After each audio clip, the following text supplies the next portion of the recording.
Ok, pero ellos podrían trabajar de manera correcta una estrategia de un mercado que a lo mejor no están 100% empapados. ¿Cómo manejaste esa parte de poderte adaptar a manejar algo a una marca que a lo mejor estaba dentro de un mercado que no era todavía con tanta experiencia para ti? Que son cosas que yo no busqué. El tema Platzi es algo que yo decía como que, ay, o sea, sí lo anhelabas. Acompáñame a descubrir a las mentes extraordinarias detrás de ideas y proyectos extraordinarios. Bienvenidos. Buenos días, buenas tardes, buenas noches, dependiendo de la hora en la que nos vean, nos escuchan o nos lean, querida comunidad de Latin Minds. Un nuevo capítulo, una nueva conversación, una nueva persona, una nueva mente brillante con la cual vamos a conversar el día de hoy, y que creo que va a compartir muchísimas cosas interesantes. Primero desde su historia y luego desde lo que hace día a día, ¿no? Estamos hoy con Marcela López, nos conectamos con Barranquilla, Colombia. Marcela, ¿cómo estás? Buenos días y bienvenida. Hola Andrés, un gusto saludarte, muchas gracias por la invitación a este podcast y bueno, saludos a todos los que van a estar aquí escuchándonos y pues gracias por escucharme y permitirme compartir algo de lo que he hecho y de lo que hago ahora mismo. Marcela, quiero empezar por el final, antes que por el principio, con lo más reciente. Una de las cosas que más me llamó la atención cuando revisé tu perfil y revisé tu historia, es que el último año lo has pasado viviendo en forma de nómada digital, viajando por el mundo y trabajando de manera remota. Sí. ¿Qué tal esa experiencia? Primero, ¿por qué? Y después, ¿qué te ha dejado como aprendizajes? Bueno, para contar el por qué, debo contar algo personal, igual estamos hablando de marcas personales. Me casé y cuando nos casamos, Felicitaciones. gracias, dijimos, bueno, vamos a una luna de miel en Europa. Nos fuimos a la luna de miel en Europa y bueno, ya vienen nuestros cumpleaños. Después dijimos, bueno, ya viene diciembre. Y en ese ya viene, y pues viendo que trabajábamos remoto, eso obviamente facilitaba las cosas.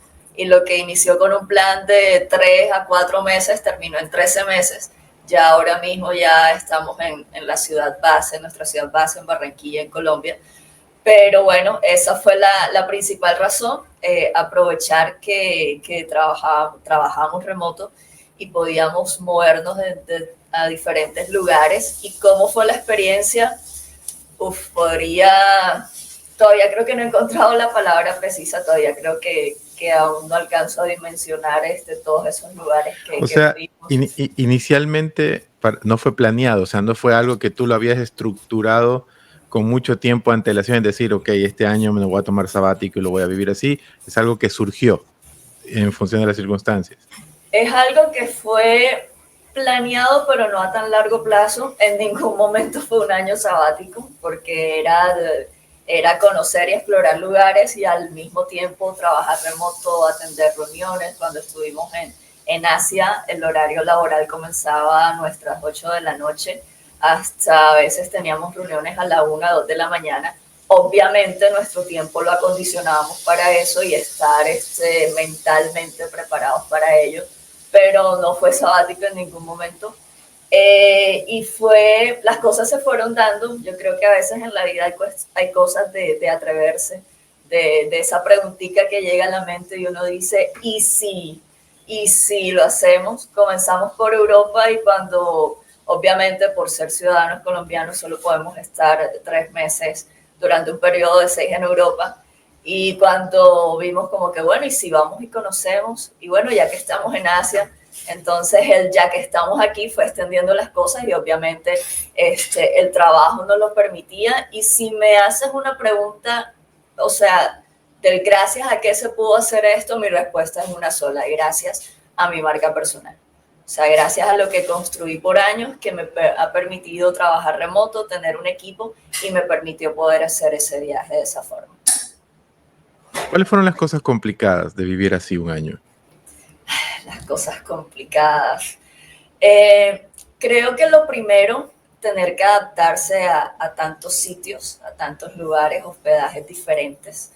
Uno puede decir, ay, qué rico, estás de viaje, estás conociendo tal país, pero obviamente no es lo mismo tener el espacio de uno a llegar y adaptarse a esos lugares Dos, el tema de los horarios, con las personas que trabajamos mayormente están en Estados Unidos, Latinoamérica. El tema de horarios no era fácil, pero era algo que uno sabía que era temporal. O sea, era algo que uno sabía, ok, estos meses serán así, entonces uno se adaptaba. Y tres, creo que en algún momento la comunicación con nuestros amigos y familia, precisamente por el cambio de horario. A veces hablábamos más con nuestro equipo de trabajo y nuestros clientes porque eran reuniones recurrentes, con familia y amigos porque en el horario en el que nosotros podíamos, ellos trabajaban o viceversa. ¿Y qué fue lo que más te gustó de trabajar así? Lo que más me gustó, yo lo resumiría es en que todo se puede. O sea, se puede coordinar el horario, se puede trabajar con un cliente en cualquier lugar del mundo. Cuando uno se organiza y tiene aplicaciones que te ayudan a la comunicación, a la productividad, yo creo que lo que me gustó es que creo que uno mismo se rompió, se quitó límites mentales de yo sí voy a poder ir. Yo creo que, bueno, no sé si todos, pero sí una gran mayoría que quizás no crecimos en nuestra vida con privilegios, uno de pronto ve ir a conocer ciertos lugares como algo imposible. Pero el ver que oye, estamos aquí, estamos en Corea del Sur, saber que ya era una realidad es como eso, el ver que sí se puede, que sí se puede, organizándose, obviamente haciendo muchos sacrificios, pero que fue posible. Pero cualquiera que te escucha puede decir, puede pensarlo, ¿no? Marcela, seguramente tú eres millonaria para poder vivir de esa manera, para poderte tomar el lujo y darte el lujo de poder vivir viajando por el mundo, porque obviamente uno asocia ese concepto con un estilo de vida fancy, un estilo de vida mucho más de otro estilo. Por ejemplo, alguien te puede decir, sí, formarse para ti es sencillo porque seguramente eres millonario y te puedes dar esos lujos, ¿no? ¿Tú qué le responderías a alguien que piensa así? Primero con un suspiro. Después de ese suspiro, diría una anécdota. Yo en mi Instagram veía amigos o personas conocidos que estaban de viaje y se movían en diferentes lugares y yo decía, oye, pero le tiene que estar yendo muy bien, tiene plata, tiene dinero. Y después dije, a ver, Marcela, mírate tú, mira tu Instagram. Eso como anécdota. Llevado de la mano, que hay cosas que a veces uno no se cree. Millonaria, pues ojalá algún día, con el favor de Dios, trabajaremos por eso. Dos, detrás de eso hay mucho sacrificio. Hay años de construir una marca personal, repito, para poder tener clientes en diferentes lugares, para poder tener un equipo. Hay ahorros, lógicamente, y hay planeación, eso sí, hay planeación de ver dónde nos íbamos a quedar, de ver qué íbamos a comer. Obviamente no es lo mismo hacer un viaje de vacaciones por una semana en el que uno se da ciertos lujos, va a ciertos hoteles, a ciertos restaurantes, pero obviamente por ser un viaje tan prolongado, nosotros teníamos muchas restricciones que nosotros nos poníamos en los lugares, en lo que comíamos, en los lugares que visitábamos, en las entradas a ciertos lugares. O sea, no eran o sea, te vuelves muy creativo también, ¿no? En ese estilo de vida. Un solucionador de problemas, de imprevistos, de cosas. Bueno, estamos en un podcast de negocios, pero todos lavamos ropa. Hasta cómo solucionar ese tipo de cosas cuando no tienes cosas prácticas a la mano. Pero el resumen es eso. Detrás hay organización, hay mucho sacrificio, hay mirar cómo se hace, cómo se soluciona, y afortunadamente hay una marca personal que ha podido atraer clientes que han confiado en nosotros en este camino, y eso nos ha permitido ir construyendo el negocio. Y lo que te digo, sí se puede, no necesita uno ser millonario para eso. Y obviamente también ir en compañía, o sea, tener un partner para hacer eso. Hay muchos nómadas que viajan solos.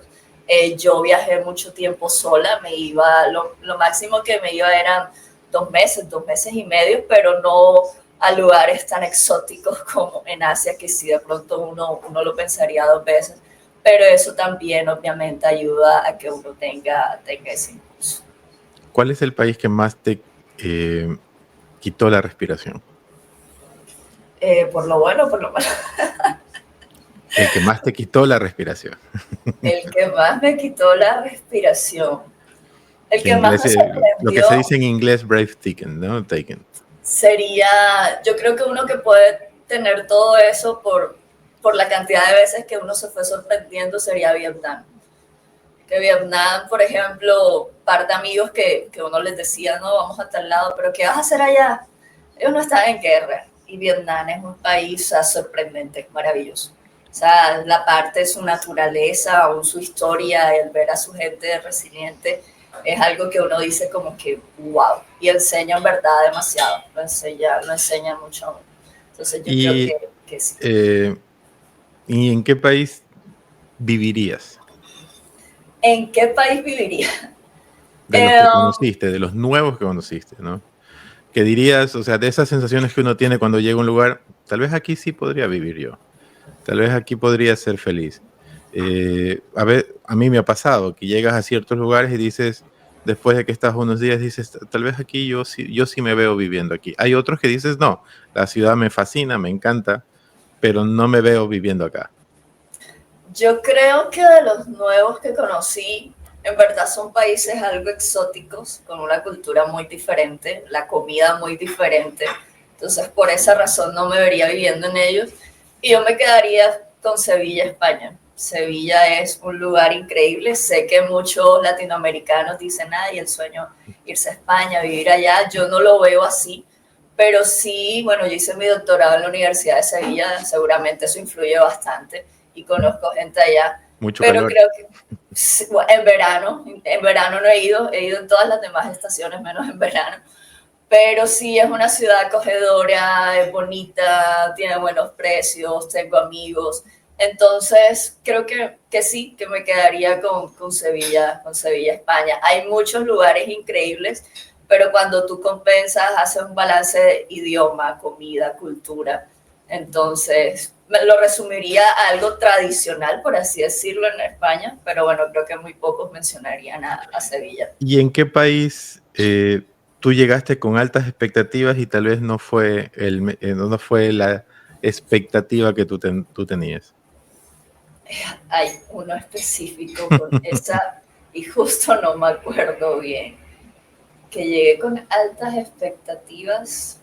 Porque a veces pasa que uno va con muy altas Sí, expectativas a un lugar y después el delivery es como que, ok, no fue tanto como yo pensé. sí, eso es cierto. Yo diría que, bueno, de pronto es un lugar que sí varios hemos podido ir, quizás en Manchester, en Reino Unido.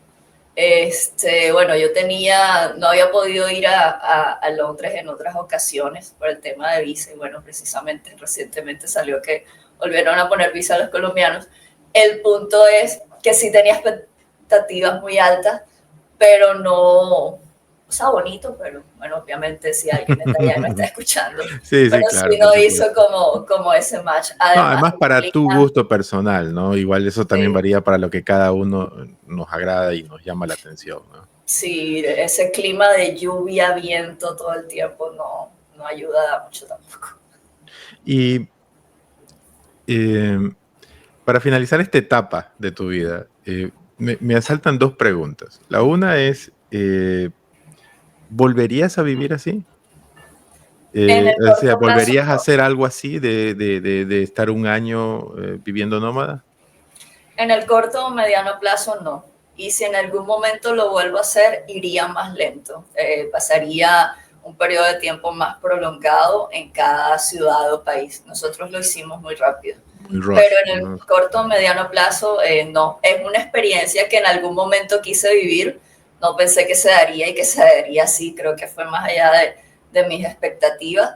Pero estuvo bien ya por esa etapa. Eso demanda decidir todos los días y creo que ahora es como buen tiempo ya de estar en una base y de construir otras cosas.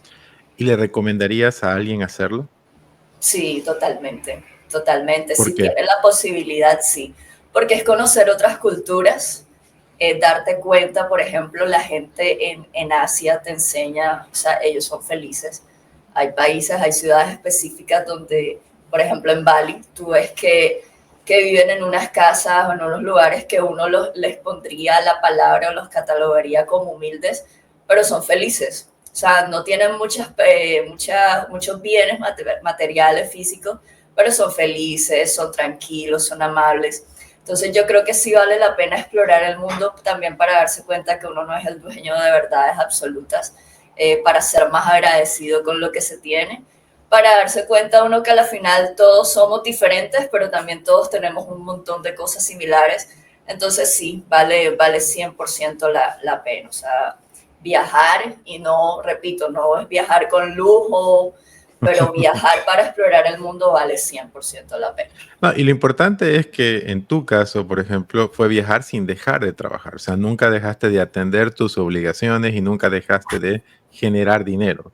Que al final, y sobre todo, ¿por qué te lo pregunto? Porque mucha de la comunidad que nos escucha son dueños de negocios, son empresarios. Y yo te puedo asegurar que muchos de ellos tienen y hemos tenido una aspiración parecida a la tuya, o tomarte un año sabático, o tomarte un año en la que dices, ok, me gustaría poder no dejar de trabajar, seguir generando dinero, pero viajar.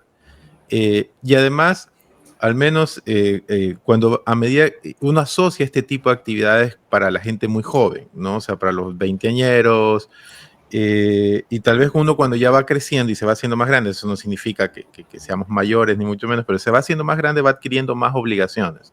Y las obligaciones son las que a veces a uno lo anclan a ciertas situaciones. Entonces, por eso me quería detener en este mensaje para que la persona que nos escucha, el empresario que nos escucha, pueda verse a lo mejor reflejado y pueda sentir de que es posible si se lo maneja planificadamente, si se lo maneja creativamente y si se abre un poco la cabeza en el respecto de que obviamente uno va a tener que tener capacidad de adaptación, ¿no? Para ciertas cosas. Ahora sí, me gustaría empezar por el principio. Algo que revisé mucho de tu historia y algo que me fijé y que me llama mucho la atención es que tú siempre cuentas tu historia como un escalón por escalón y como que una oportunidad tal vez te llevó a otra y te llevó a otra y te llevó a otra, ¿vale? Tú vienes de Barranquilla, ¿correcto? Es tu ciudad natal. ¿Cuál es la primera gran oportunidad que tú sentiste que tuviste y que tomaste? Bueno, esa pregunta me gusta. La respuesta es una sola y lo voy a contar, obviamente, abreviándolo. Yo siempre he dicho que en mi camino profesional, hasta hace par de años, lo digo par de años porque ahora soy más intencionada en propósitos de cómo quiero crecer profesionalmente, pero fue como un buen río. Fue un buen río que me llevando por su caudal, por su camino, y que en ese camino me fui encontrando con muy buenas oportunidades y cada una de ellas me llevó a la otra. Esa primera oportunidad, yo cuando me gradué de la universidad, yo quedaba libre después del desayuno. Duré 2 años sin trabajo, toqué puerta, viajé a otra ciudad, viajé a Bogotá, las cosas no se daban. Vi que con mi perfil, yo soy comunicadora, estaban buscando una comunicadora con especialización en mercado, entonces dije, bueno, vamos a hacer la especialización. Y cuando la estaba haciendo, pues no fue la especialización la que me dio mi primer trabajo, pero influyó. Yo comencé a tuitear, a usar Twitter, que en ese momento un amigo me dijo, mira, hay una red donde la gente publica cosas, y yo, bueno, vamos a ver qué es. Entonces yo estaba estudiando y leí algún blog de marketing y yo venía y publicaba eso en Twitter. Por ejemplo, 5 tendencias del marketing, no sé, viral. Y publicaba por inercia. Lo que yo no sabía es que yo estaba construyendo mi marca personal. En ese momento, eso fue hace más de 14 años, no se hablaba de ese tema. Allí se fueron creando comunidades, los famosos tuiteros de Bogotá, tuiteros de Barranquilla. Me hice amiga. Y lo hacías básicamente curando información, ¿correcto? O sea, haciendo curaduría de información y compartiéndola en Twitter como yo siempre me digo, porque yo también me considero un tuitero de primera generación, de los que tuvimos Twitter desde el 2010, más o menos. Cuando no era tan tóxico. Cuando no era tan tóxico. Ahora ya casi no entro, no ingreso porque es complicado, ¿no? Sí. Pero entonces empezaste por ahí, o sea, curando información y compartiéndola. Sí, porque solo compartía de eso. O sea, yo compartía de lo que estaba haciendo, no tenía nada que hacer, estaba estudiando y buscando trabajo y compartía de eso. Entonces, bueno, comencé a asistir a esos encuentros presenciales de los tuiteros Barranquillas. Conecté. ¿Empezaste a ganar comunidad? Sí, sí, sí, se puede decir eso. Comencé a conectar con uno en tema de negocios. Luego él un día me dice, mira Marcela, que viene la viceministra TIC acá a Barranquilla. Y yo me imaginé una charla magistral de estas que los ministros hacen de 200, 300 personas.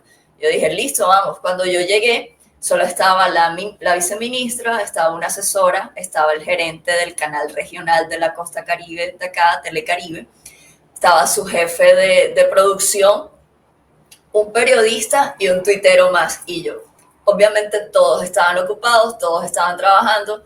Cuando a mí cada quien se presente, yo digo, ok, ¿yo qué voy a decir? Pero en eso está el saber venderse, el saber hablar, el decir, no, yo no tengo trabajo, no. Yo dije, no, yo estoy terminando una especialización y actualmente estudio temas de marketing. Muy diferente a decir, estoy sin trabajo. O sea, lo dije, pero no lo dije. Total, al día ellos comenzaron a hablar de que querían que el canal incursionara en estos nuevos formatos, que su audiencia estaba en redes sociales, que sentían que estaban perdiendo audiencia. Y para resumir la historia, a la semana siguiente hicieron una reunión en el canal, ya sin la viceministra. El jefe de producción dice, ¿quién era la que estaba sin trabajo? Y yo como que, yo. Y me dijo, listo, tráeme tu hoja de vida, comienzas la otra semana, vas a ser la productora del programa que en ese momento creamos de cero, acerca de tecnología, se llama Waka 3.0, y vas a manejar las redes sociales del canal. Vas a ser la estratega y también vas a gestionarlas. Todo eso sin antes haber tenido experiencia manejando redes sociales de un canal que abarca 7 ciudades de Colombia. Y allí comenzó, esa fue mi gran oportunidad y siempre lo diré, gracias a mi marca personal. Yo no hice más nada, solo publicaba en Twitter de lo que hacía profesionalmente. Ok, pero ahí me acerca una pregunta. Tú ahora con los conocimientos, la experiencia y los años recorridos que tienes ahora, ¿puedes conceptualizar lo que estabas haciendo tú o la Marcela de hace 14 años estaba haciendo en ese momento? La Marcela de hace 14 años tenía en su cabeza muy claro lo que estaba haciendo en ese momento o era básicamente actuar en función de lo que creía que estaba bien en ese momento?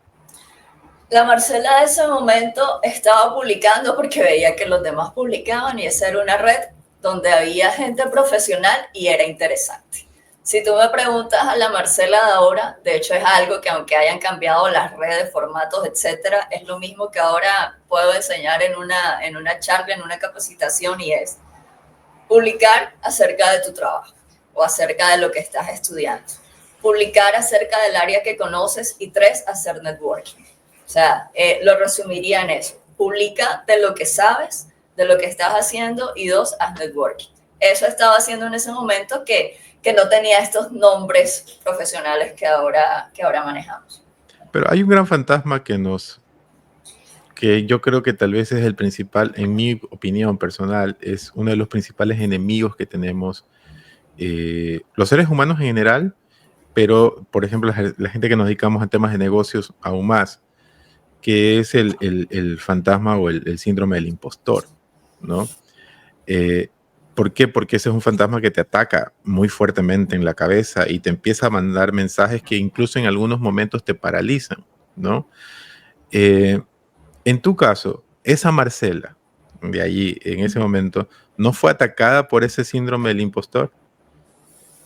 En ese momento me dio temor, pero yo creo que a medida que se fueron dando esos logros profesionales, fue donde más esa Marcela ha sido atacada con el síndrome del impostor. No tanto en el despegue de mi profesión, sino en el camino, como en la mitad hasta hoy en día.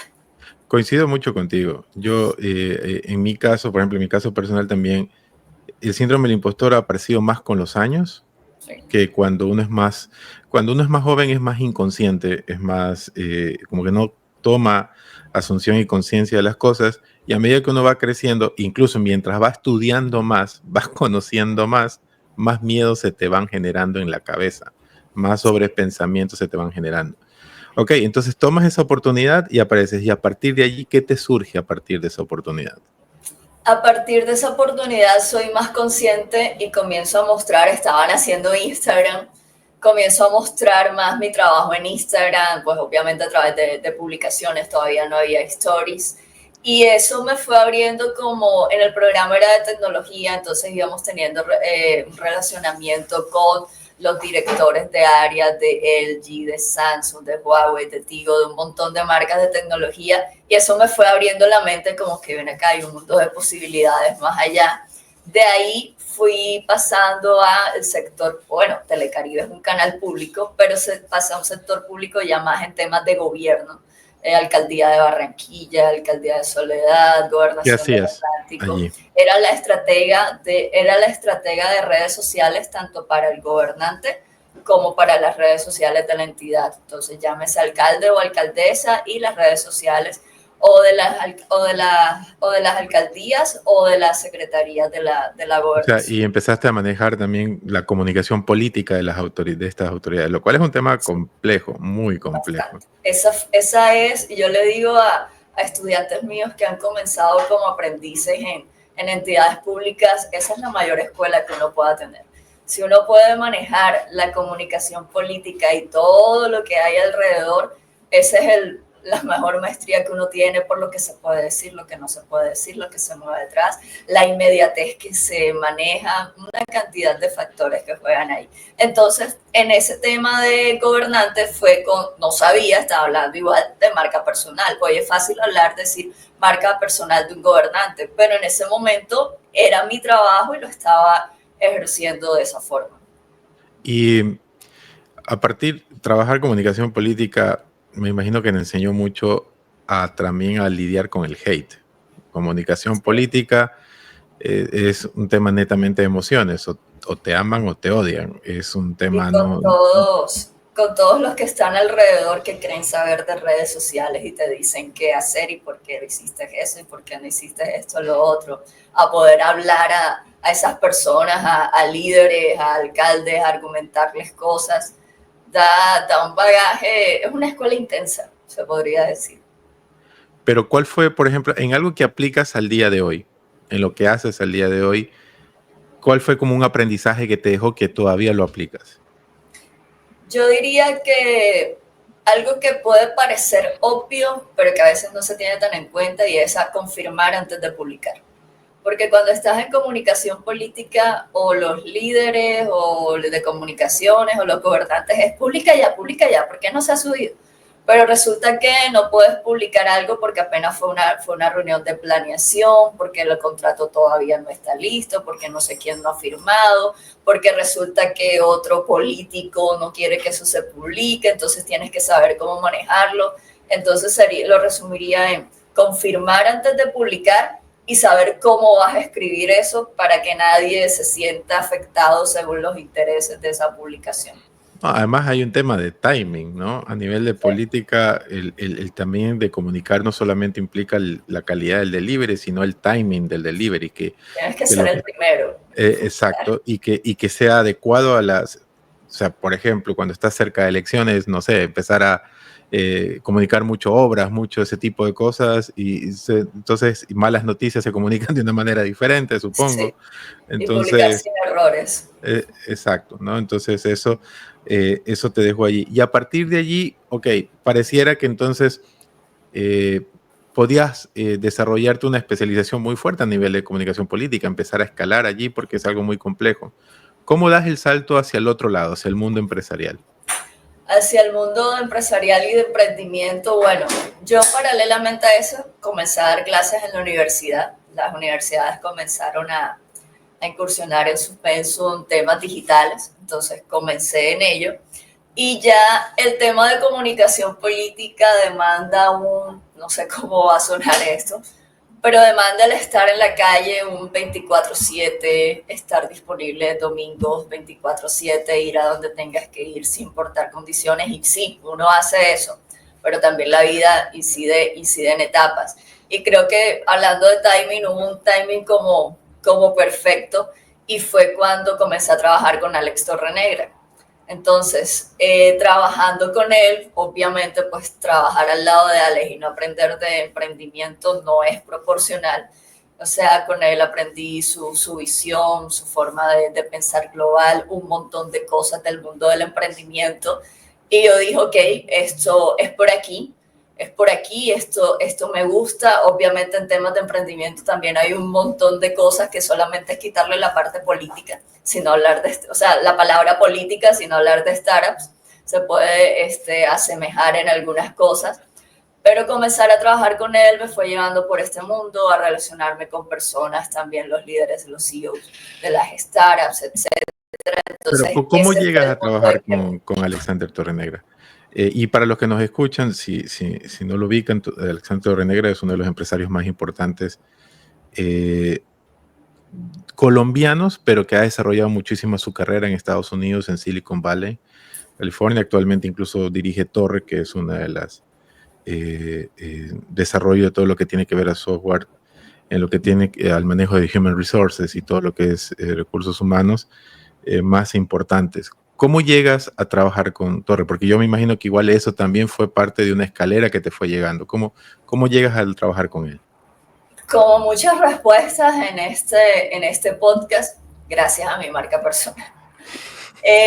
Un amigo, por eso no, hay muchas personas que a veces no publican porque, ay, es que ahí solamente me va a ver un amigo. Un amigo, o sea, de mi círculo social, no andábamos, no frecuentábamos muchas salidas juntos, pero nos conocíamos.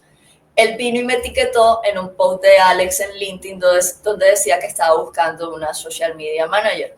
Entonces, él me etiquetó, yo vi la oferta, yo dije, bueno, pues voy a aplicar, o sea, como que bueno, tengo un par de trabajos, pero, o sea, apliqué la verdad, no sin esa de este trabajo es mío, lo voy a conseguir, no, yo dije, bueno, apliquemos a ver cómo nos va. Me llega un correo para una prueba, me llega un correo de parte de Alex para hacer una prueba.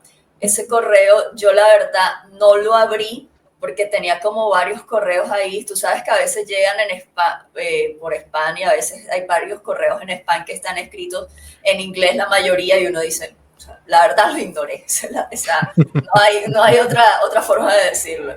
Después vuelve y me llega el correo que decía como que ya lo revisaste. Un domingo en la tarde, yo no estaba haciendo nada, estaba viendo televisión, y yo, ¿por qué me vuelve a llegar el correo? Porque un correo de spam no te lo vuelven a reenviar sobre el mismo correo usualmente. Y yo, ¿esto qué es? Y lo revisé y yo, ay, la prueba de lo que apliqué. Era un domingo en la tarde en el que uno no se pone a trabajar ni a hacer nada. Bueno, al menos yo intento separar un poco los domingos.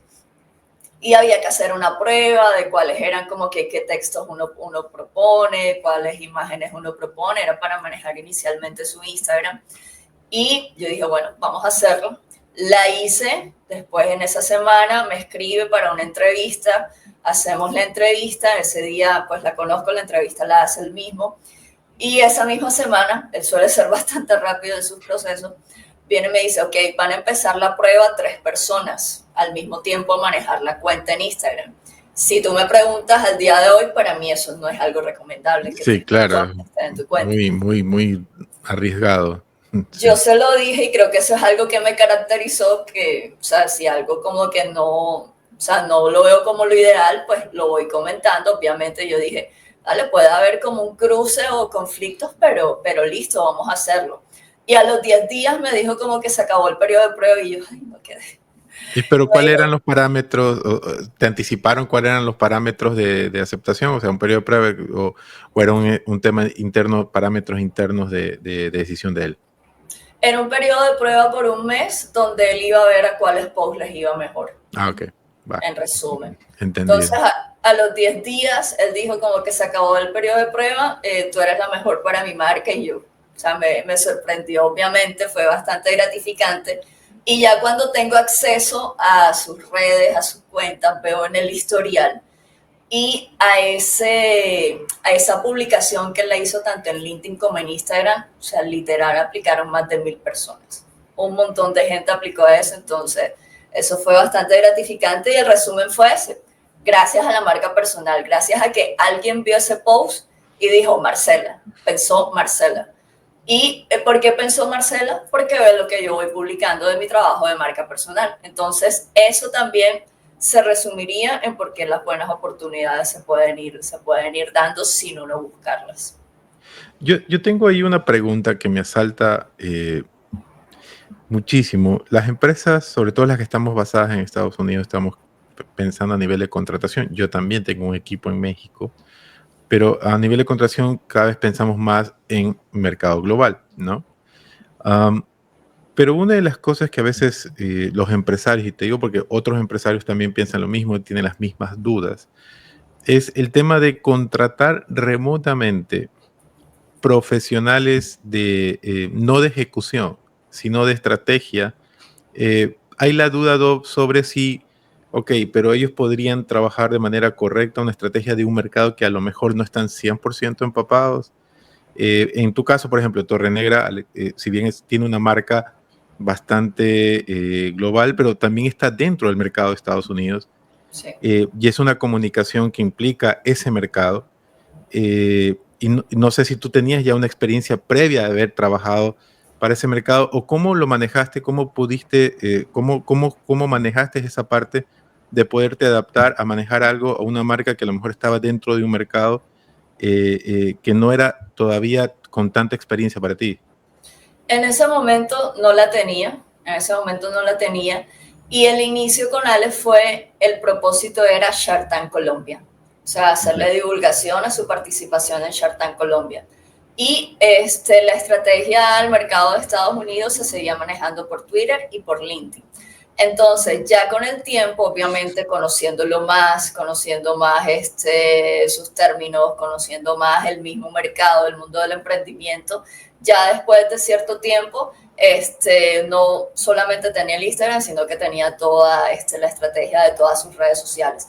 Entonces, yo creo que ese fue un aprendizaje que hizo parte del camino y que obviamente fue muy, muy valioso. Ok, entonces es algo que lo fuiste adquiriendo en el camino, o sea, con el tiempo a medida de que ibas entendiendo y conociendo mejor la marca. De la mano con él. Sí, claro. De la mano con y obviamente el trabajar con él te fue abriendo puertas en el mundo empresarial. Sí, pues no puedo, es algo innegable que muchas personas, así como tú, me dicen, es que trabajaste con Alex Torre Negra. Él es un gran referente y obviamente que el trabajo que hicimos juntos me ha abierto muchas muy buenas puertas. ¿Cómo llegas a Platzi, a compartir cursos en Platzi? Puedo usar la misma respuesta Mi marca de la pregunta. Mi marca personal. En Instagram hubo una época en la que sí me dedicaba a hacer reels, videos acerca de temas de marca personal. En el viaje, por cuestión de tiempo, no lo hice, pero sí hacía bastantes videos dando consejos de marca personal. En ese momento me seguían personas que lideraban áreas en Platzi y una de ellas vio mi video, se la mandó a la directora del área de la escuela de marketing y me escribió y me dice, hola Marce, queremos hacer parte de cursos de marca personal, dinos de qué temas y cuántos quieres hacer. Y yo como que, porque obviamente yo veía Platzi y yo decía, qué bueno sería poder ser profe Platzi. Entonces eso en verdad fue algo muy gratificante. Y es gracias a eso, o sea, finalmente aquí estamos hablando, bueno, de trabajar con un líder, con un emprendedor líder como Alex, en la mayor escuela online de educación de Latinoamérica como Platzi, que son cosas que yo no busqué. El tema Platzi es algo que yo decía como que o sea, sí lo anhelaba, sí era algo que yo quería y que se dio gracias a compartir contenido. Por eso yo digo que una marca personal abre puertas sin uno tocarla, es vender sin vender y bueno, son oportunidades que se dan gracias. O sea, todo se resume en mostrar lo que tú haces, mostrar tu trabajo, mostrar el valor que tú le puedes aportar a otros con tu trabajo, indistintamente de las áreas en las que te muevas. Aquí estamos hablando de marca personal y obviamente hablamos de marketing, pero eso aplica a todas las áreas. Ahora manejas un equipo de trabajo, ¿correcto? Ahora tienes un equipo de trabajo para que trabaja contigo y manejas marcas de varios empresarios a nivel global, ¿ok? Sí. Ahí vuelve mi pregunta, ¿cómo te adaptas ahora a trabajar con empresarios en diferentes partes del mundo cuyos mercados y situación de información se ven? O sea, se dirigen a algo completamente diferente? Esa es una muy buena pregunta. Y creo que la clave de eso está en conocer y entender a la persona. Por ejemplo, si yo me siento ahora contigo, tú me explicas en qué mercado estás, que estás en Estados Unidos, que también tienes un equipo en México, etcétera.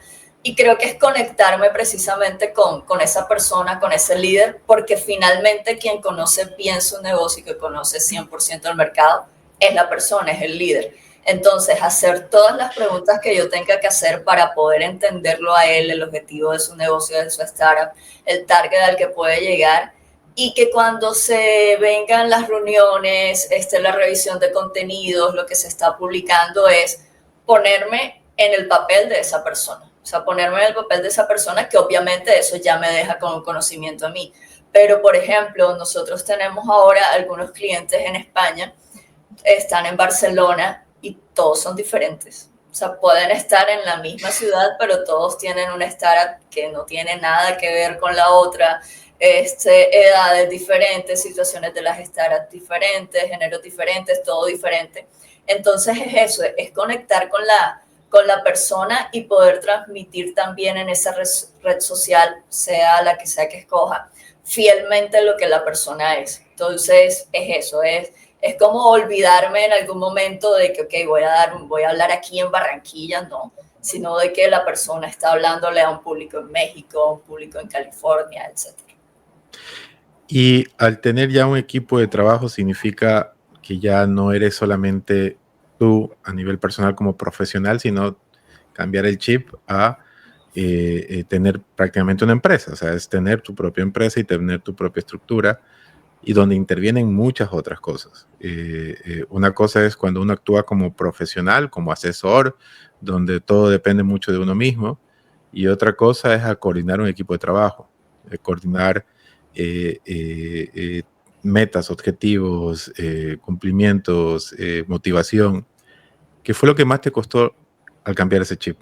O sea, al hacer esa transición. Creo que quizás, y algo que de pronto muchos que comienzan solos y pasan a tener un equipo podrían decir, la parte de delegar. Venía acostumbrada a hacer absolutamente todo yo, y de pronto hay momentos en el que uno busca personas que lo hagan como uno, pero eso no existe porque pues cada persona tiene un sello diferente. Afortunadamente tenemos un equipo que es muy bueno, confío mucho en ellos, pero hay ciertos temas en los que de pronto quería seguir yo ahí, pero es como que, ok, ya tenemos esta persona puede hacerlo. Creería que eso, y también trabajar obviamente porque ellos puedan tener buenas condiciones, o sea, buenas condiciones en todos los sentidos, y eso va de la mano de tener más clientes. Por ejemplo, uno puede decir, ok, tenemos estos clientes, y bueno, temas de emprendedores, como tú lo acabas dicho, que uno viene, finanzas, saca cuentas, pero sí como poder llegar a más personas y poder crecer en el tema de los líderes con los que trabajamos, en verdad, no solo por uno, sino también por el equipo, también para que ellos estén mejor, y también poder abrir oportunidades para que más personas puedan unirse y puedan trabajar con nosotros. Dijiste hace un rato que el síndrome del impostor todavía te ataca. Sí, él ¿En me qué te visita con ataca? frecuencia, se conoce el número de los Airbnb en los que estuve, de mi casa en Barranquilla. ¿Cómo te Yo ataca creo, todavía? yo creo que me pone a dudar, o sea, me pone a dudar de los próximos pasos, me pone a dudar de la capacidad pero es en esos momentos en los que uno debe recordar como que, bueno, pero mira, o sea, recuerda lo que has hecho. Y también recordar que si de pronto viene un reto que obviamente no haya hecho en el pasado, pues es cuestión de atreverse, de preparación. Entonces es eso, lo pone a dudar a uno de lo que uno no debería dudar. Una de las cosas es que cuando uno está empezando, tiene más ganas o más ansias o más deseos de ganar que miedo a perder. Mientras uno más va acumulando experiencia, recorridos, logros y situaciones, más va teniendo miedo a perder que ansias de ganar. Entonces, ¿tú cómo vences esa parte? Te digo porque a mí también me pasa mucho, ¿no? Que te aparece el albur y sobre todo mientras más profesional te vuelves, mientras más conocimiento adquieres, más dudas ciertas cosas, o a veces estás viendo algo y dices, eso no debería estar diciéndose así, o eso no debería estarse mostrándose así. Eh, eh, ¿Cómo vences tú esa parte? ¿Cómo tú lo logras decirte, ok, no, vamos por este lado? Yo creería que lo que me ha ayudado últimamente en par de casos que lo ponen a uno a pensar bastante es recordar que en el pasado, o sea, en el pasado cercano, eso se pudo resolver y que lo que en algún momento veía como muy grave, en realidad no, o sea, sí era malo, pero no era tan grave porque al final tenía solución. Entonces creo que eso me ayuda y obviamente tener a alguien al lado, que en este caso es, bueno, es mi socio, tener un polo a tierra en que me recuerde como que, mira, en el pasado lo solucionamos aquí, sí, ahora también se va a solucionar. Y también mirar con, no se trata de positivismo, de, ay, sí, todo va a salir bien, ¿por qué no? Se trata de ser realista y creo que hay muy buenos, creo que se viene un muy buen camino este año, creo que hay más personas interesadas en sus marcas personal y eso yo veo, o sea, yo veo lo que viene, lo veo con optimismo. Entonces creo que esas cosas han sido claves para no dejarse llevar por la frustración o el momento negro de miedo a perder y saber que se puede, o sea, saber que si de pronto uno tomó una decisión en algún momento de renunciar a muchas cosas, de renunciar a varios trabajos, es porque se han podido dar las cosas y obviamente pues también confiando no solo en mi trabajo, sino en el trabajo de mi equipo y también confiando en las buenas puertas que Dios suele abrir. Y a nivel de liderazgo, ¿cómo vences algo que nos pasa mucho a todos los dueños de negocios y a los que nos escuchan se van a sentir muy identificados? ¿Qué es ese pensamiento de nadie lo puede hacer mejor que yo? Que me imagino te ha pasado. En algunas cosas, tienes razón, en algunas cosas, pero esa no es tan difícil de manejar, porque uno entra en redes y ve que alguien lo está haciendo mejor que uno. Entonces ahí es como un círculo en que llega el síndrome del impostor, como que, ah, mira, pero tal persona ya lo hizo No, mejor. me refería más por el lado de, por ejemplo, con tu equipo de Con trabajo, el que es equipo. claro, que es el tema de soltar, de decir, tu equipo hace algo y dices, yo lo podría haber hecho mejor o yo lo haría así, y soltar eso es muy difícil. Ah, ok. La respuesta a esa parte puede ser tan práctica como que, ok, le doy revisado, le doy aprobado, cierro el computador y sigo con la siguiente. ¿Por qué? Porque es que precisamente se trata de confiar. Y de pronto algo, yo cuando daba clases en la universidad en pregrado, los estudiantes decían que yo era muy, ¿cuál es la palabra? Una palabra global para eso y no tan costeña. Que yo era muy, que yo era una profesora difícil, que era difícil sacar 5 conmigo, que era la mayor nota. Y era porque yo siempre decía que hay una mejor manera de escribir. Entonces, por lo tanto, haciendo una revisión de contenidos en lo que hacemos actualmente, yo pienso, hay una mejor forma de decir eso. Entonces, ahí hay dos caminos. O sea, obviamente, estamos hablando de cuando algo está bien escrito, no cuando necesita mejoras significativas. Pero cuando algo ya está bien escrito, tengo dos opciones.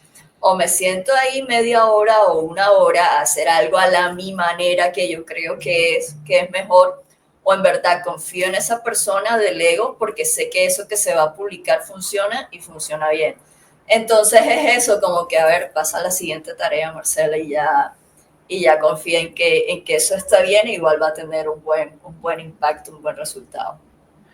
Para la última parte de la conversación me quiero detener un poco más en lo que tú siempre compartes en tu marca personal, en tus redes sociales y sobre todo dirigido para la audiencia que nos escucha. ¿Cuándo un empresario debe empezar a preocuparse de su marca personal? Ayer, ¿qué pasa con el tema de la marca personal? Mira que me llama la atención, hay diferentes tipos de empresarios, voy a hablar de dos. El de una empresa tradicional, que tiene muchos años en el mercado, o la persona, el empresario tiene muchos años de experiencia y de edad, y la de las startups, que hay personas más jóvenes y son más emprendedores. El primer grupo, los empresarios de experiencia, se están dando cuenta que particularmente LinkedIn es una red social que les va a ayudar a ellos a visibilizar más su empresa, a atraer más negocios y a atraer inversionistas. Entonces esa curiosidad se les ha despertado y ha sido fenomenal porque son personas que tienen 20 años de experiencia, ya los conocen en el mundo offline y cuando llegan a redes sociales sus publicaciones son un boom. Y por el otro lado están las personas más jóvenes que sí, que conocen toda la dinámica de redes sociales, etcétera, pero que igual en los dos públicos no tienen tiempo. Entonces aplazan y aplazan el tema de su marca personal. ¿Cuándo comenzar con esa marca personal? Ya. Porque, ¿qué pasa? Mientras tú no estás publicando, hay oportunidades o posibles clientes o negocios que tú quieres, que ya los que se están visibilizando están ganando terreno, ya se están mostrando un poco más. Hay personas que dicen, no, cuando yo tenga mi objetivo claro, o porque voy a empezar una nueva empresa, un nuevo proyecto, un nuevo emprendimiento, o porque ahora estoy cómodo en mi lugar de trabajo, creo que no es el momento.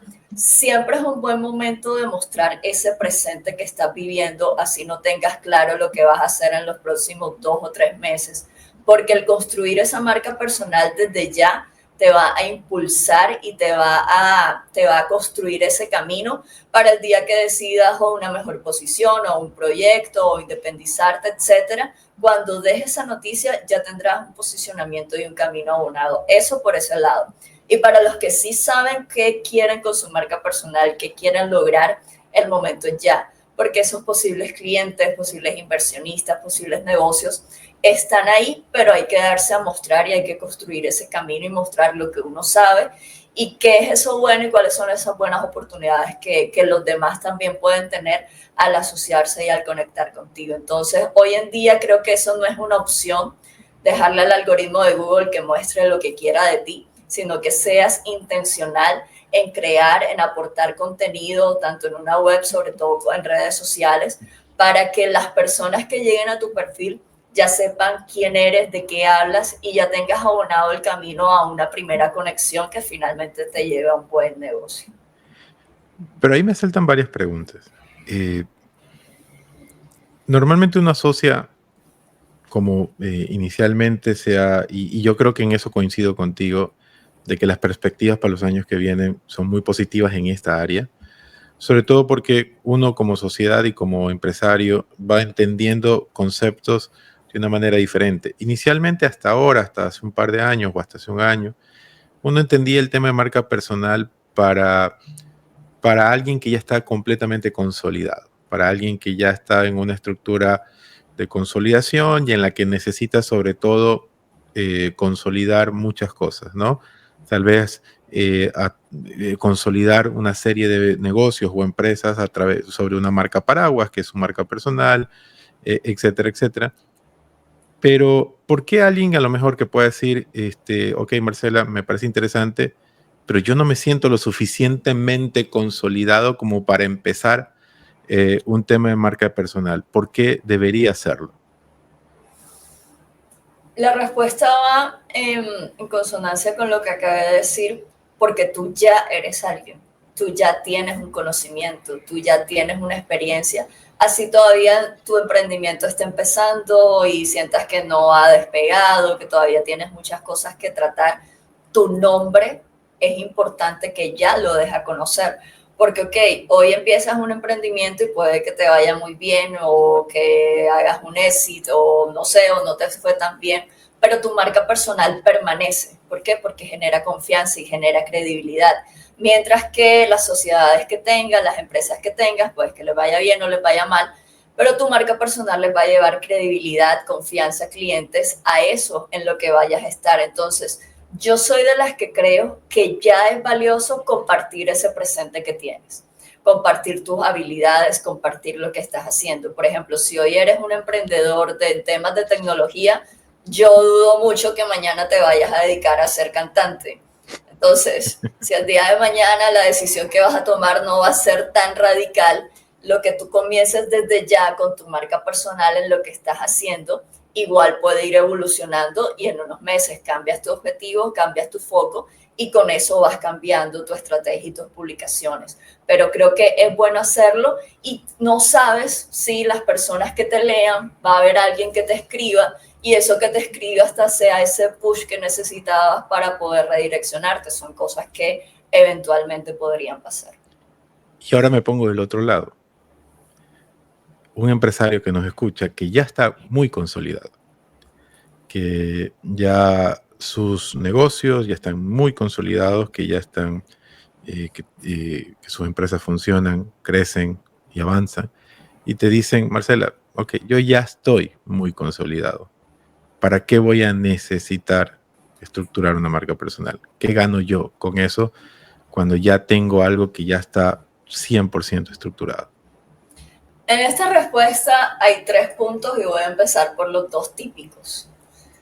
El primero, para que las personas te reconozcan más en el mundo digital, porque hay personas que están posicionadas en el mundo tradicional, que nada más con quien nos digan el nombre ya sabemos que está, pero para que seas referente también, para que construyas esa reputación digital.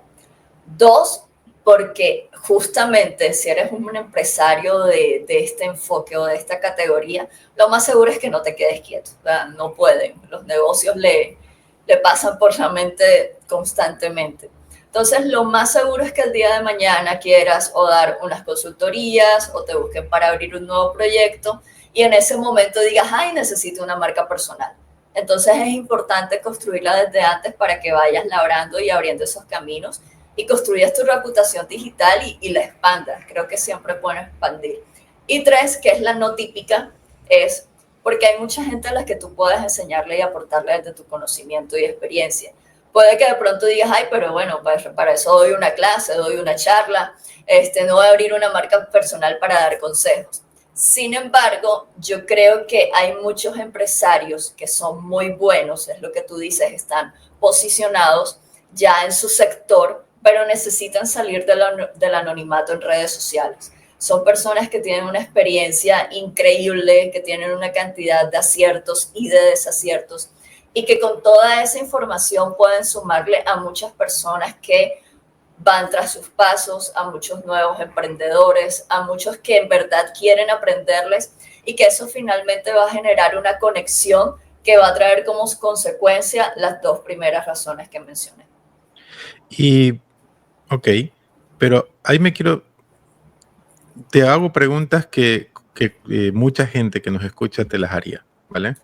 Vale. Quiero entender muy, muy bien cuál sería la tangibilidad de estructurar marca personal. ¿Qué quiero decir eso? Por ejemplo, un empresario te va a decir, ok, Marcela, pero quisiera entender bien, aparte de lo que me acabas de explicar, que son cuestiones mucho más estratégicas, ¿dónde un empresario puede medir un retorno en lo que invierte en estructurar marca personal? ¿En qué cosas tangibles las puede medir? La respuesta es fácil. Los contactos que se traducen en clientes y negocios. Cuando tú activas tu marca personal en LinkedIn, es algo natural que se da obviamente con una buena estrategia y en un plazo de quizás de 2 a 3 meses, las personas te van a comenzar a contactar porque quieren hacer alianza contigo o negocio contigo o eso te pone en la mira de los inversionistas y además eso trae talento aún más calificado a tu empresa. Entonces, en esas cosas puedes verlo tangible. Cuando ya tienes una llamada agendada, gracias a que una persona te leyó en LinkedIn, te escribió, agendaste la llamada y obviamente ahí ya labras otra parte del camino para venir y cerrar un posible negocio. ¿Y cuáles podrían ser los riesgos de estructurar la marca personal? O sea, que a nivel de riesgos, ¿cuáles podrían ser? No hacerlo tan bien. Igual creo que no se trata de que lo hagas bien o mal, no se tratan de las palabras malo o bueno, pero que quizás una persona no escriba de la forma adecuada y ya comiences a sonar más bien es como una persona egocentrista, altiva, soberbia y puede que no seas así, pero que transmitas lo que no es con tu marca personal y eso en vez de acercar personas lo aleje. Pero todo, yo siempre he dicho que todo está en el tono de la comunicación y en la forma de escribir. Ese creo que sería un riesgo, hay personas que dicen, no, pero ¿qué hago con los comentarios negativos? Escribieron mal acerca de la empresa, acerca del servicio que tenemos. Eso siempre pasa, así no existan las redes sociales. Va a haber alguien que se va a acercar a la puerta de tu compañía y te va a decir, mira, esto que me diste no sirvió, que puede que no sirva por razones indistintas a ti, pero es un canal literal de atención al cliente en el que de paso te brinda más cercanía de poder responder tú mismo las cosas. Entonces, en el tema de liderazgo, yo no veo eso como un problema, lo veo más como una oportunidad. El tema de los comentarios negativos que te puedan llegar a hacer. ¿Te ha pasado que a nivel de cuando estás trabajando en alguna marca personal, que ante el primer comentario negativo, tal vez el empresario entra como en pánico o de preocupación? Porque obviamente a nadie nos gusta que nos escriban cosas feas. A nadie. Ya. Sí, sí ha pasado. Y creo que en esos casos se evalúa el comentario. Por ejemplo, si el comentario te está atacando a ti o está atacando a la empresa, puede sonar quizás un poco mal, pero de quién viene, en el sentido de cuál es el alcance y la repercusión que pueda llegar a tener.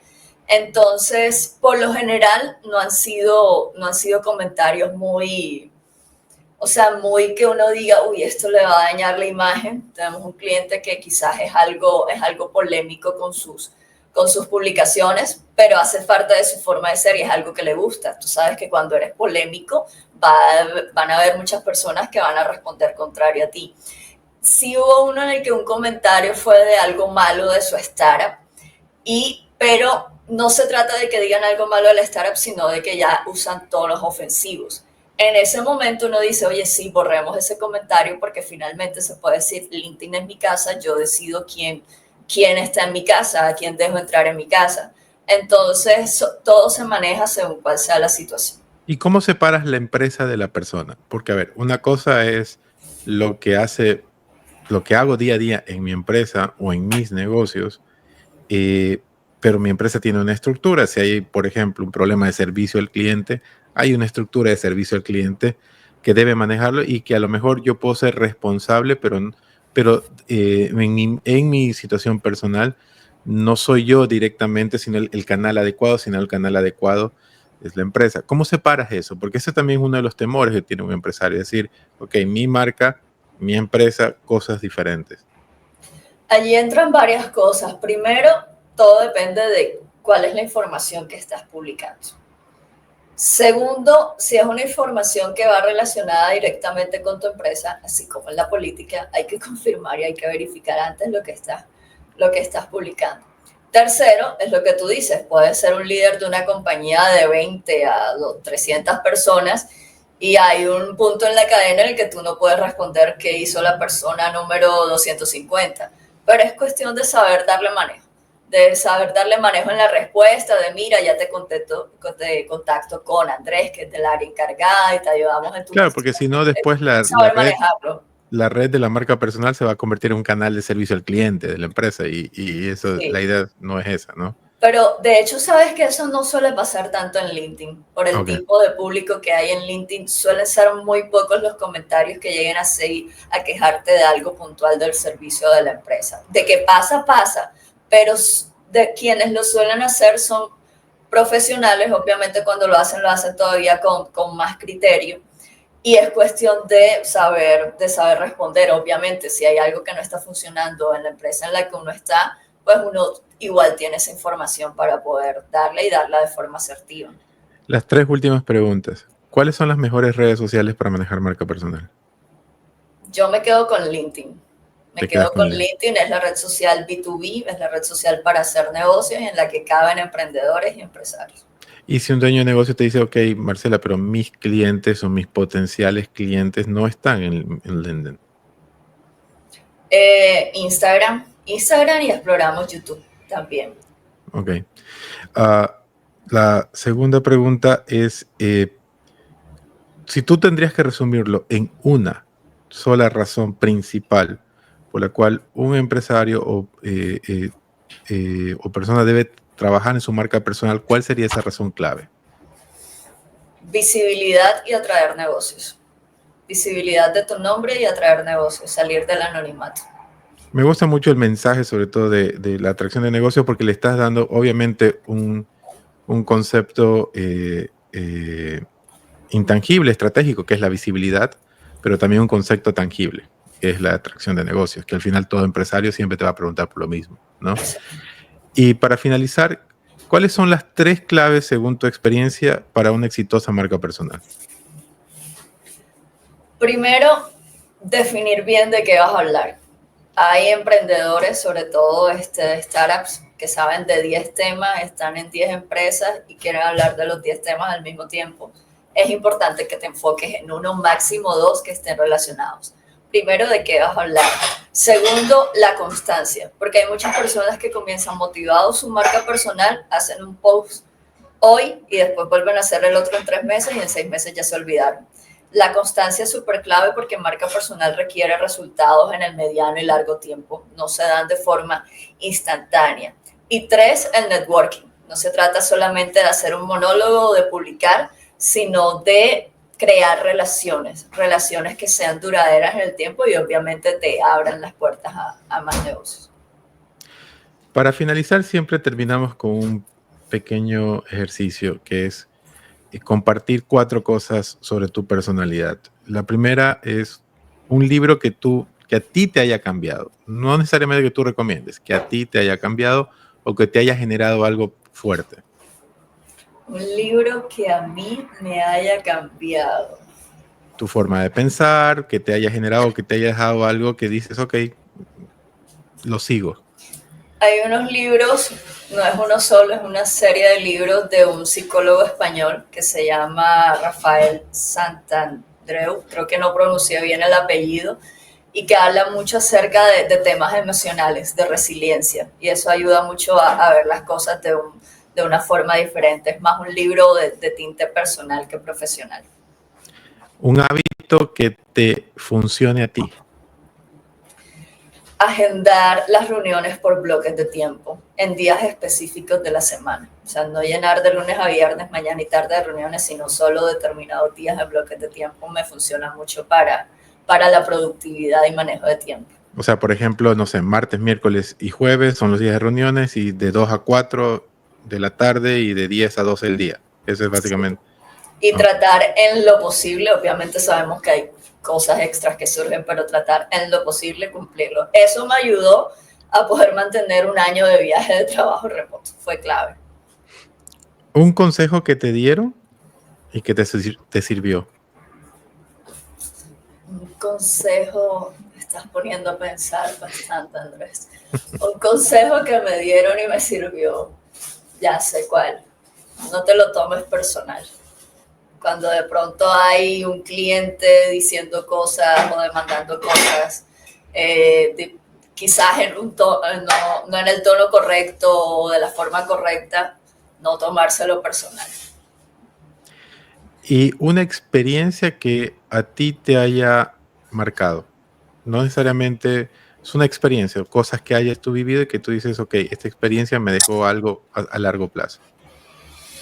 Experiencias, yo la resumiría en la gran experiencia del viaje nómada, que me dejó cosas como la adaptabilidad, el poder concentrarse y el poder llevar un balance en manejar el tiempo. Obviamente de ahí salen 1.000.000 de experiencias, pero la resumiría en eso. Marcela, ¿dónde te encuentran en redes sociales? Bueno, me encuentran en LinkedIn como Marcela López Ponce, en Instagram, que ahí son fotos del viaje, pero las historias sí son profesionales, como marce-lp, y también tengo mi web, que es marcelalopez.com. marcelalopez.com. Marcela, muchísimas gracias. Ha sido muy gratificante. Muchísimas gracias por estar y por compartir.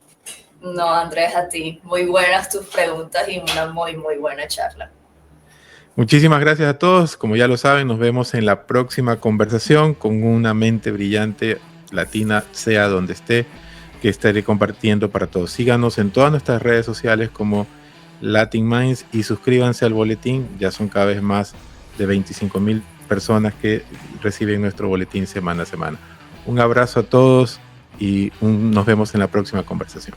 Estoy seguro que también estás inspirado por esta gran historia de este gran emprendedor. y ayúdanos dejándonos 5 estrellas para que más personas puedan escuchar estas historias positivas y reales.